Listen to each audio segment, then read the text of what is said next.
বিধানসভার নির্বাচনের উত্তাপ চলছে রাজ্যে। ভোটের প্রচারে ভিআইপিরা এখন জেলায় জেলায়, আর ভোট ঘোষণার সাথে সাথে জেলায় জেলায় ভোটের প্রচারে দাপিয়ে বেড়াচ্ছেন তারা। তৃণমূল সাংসদ অভিষেক বন্দ্যোপাধ্যায় দক্ষিণ ২৪ পরগনায় একাধিক সভা ইতিমধ্যে করেছেন। বুধবার জয়নগর বিধানসভার তৃণমূল কংগ্রেসের প্রার্থী বিশ্বনাথ দাসের সমর্থনে বকুলতলা থানার গড়দেওয়ানি পঞ্চায়েতের মোল্লার চকে নির্বাচনী জনসভায় আসছেন অভিষেক।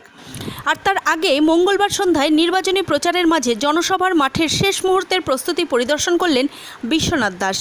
এদিন তিনি জনসভার মঞ্চের কাজ কতখানি এগোলো তা ঘুরে দেখেন হেলিপ্যাডের কাজ, কথা বলেন বিভিন্ন আধিকারিকের সাথে। এদিন তার সাথে ছিলেন স্থানীয় তৃণমূল কংগ্রেসের নেতৃত্বরা। জয়নগর থেকে উজ্জ্বল বন্দ্যোপাধ্যায়ের রিপোর্ট, গাঙ্গেয় সুন্দরবন বার্তা।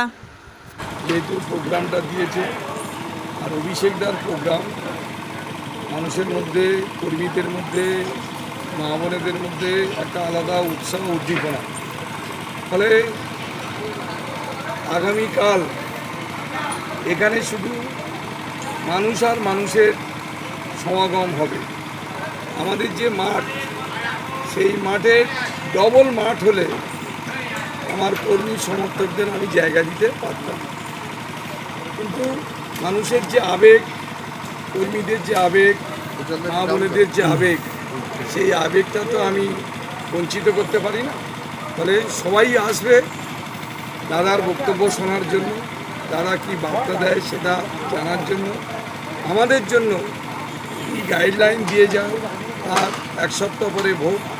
আমরা যে গাইডলাইন দেবে, জয়নগরের সর্বস্তরের নেতৃত্ব, একদম পঞ্চায়েতের মেম্বার, সমিতির মেম্বার, কর্মাধ্যক্ষ, ব্লকের নেতৃত্ব, আমাদের BLO2, পঞ্চায়েতের মেম্বার থেকে সর্বস্তরের নেতৃত্বরা, কর্মীরা সেই গাইডলাইনটা আগামী এক সপ্তাহ নয়, ফল যেদিন ঘোষণা হবে 4 তারিখ মে মাস, 4 তারিখ পর্যন্ত আমরা সেই গাইডলাইন অক্ষরে অক্ষরে পালন করব। জয়নগরের সর্বস্তরের মানুষ তার জন্য অপেক্ষা করছে। গড়দেওয়ানি পঞ্চায়েতের মোল্লার চকে অভিষেক বন্দ্যোপাধ্যায় আসছে, তার প্রস্তুতি কতখানি? প্রস্তুতি প্রায় শেষ পর্ব চলছে, আর কিছুক্ষণ কাজ করলে আমাদের প্রস্তুতি পর্ব সমাপ্ত হবে। আপনার এলাকায় এই প্রথম হচ্ছে অভিষেক বন্দ্যোপাধ্যায়ের এই সফর, কতখানি দেখছেন এটা ভোটের আগে?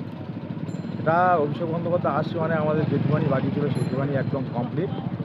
আমরা যেটা বলেছিলাম আগামী দিন আমাদের বিধায়ক 70,000 ভোটে দিবে, আমরা সেই 70,000 ভোটে আসছে মানে সেটা আমার যে লক্ষ্য ছিল, লক্ষ্যে পৌঁছে যাবো। অভিষেক বন্দ্যোপাধ্যায় আসছে মানে এটা